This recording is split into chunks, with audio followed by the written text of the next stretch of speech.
Une info choc, un message alarmant, une photo incroyable. Avant de partager, on vérifie.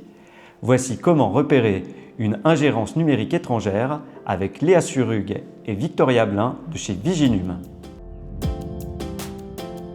Alors, une ingérence numérique étrangère, c'est un phénomène très particulier de manipulation d'informations qui s'opère sur l'espace numérique et qui est produit par des acteurs étrangers dans le but de nuire aux intérêts fondamentaux de la nation.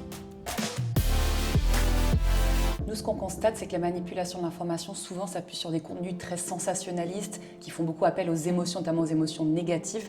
Donc ce type de contenu, en général, méfiance. Et par ailleurs, faire bien attention aux diffuseurs du message. Est-ce que c'est des comptes qui existent depuis peu? Sur quel sujet ils s'expriment? Est-ce qu'ils se sont déjà exprimés sur le sujet? Ce genre de choses.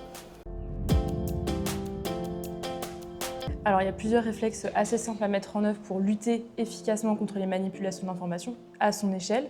Ce qui peut être déjà la première chose à faire, c'est de croiser les sources quand on voit une information sur laquelle on peut douter.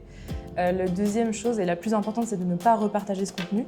Ça permet de casser la chaîne de diffusion et de ne pas participer soi-même à cette diffusion.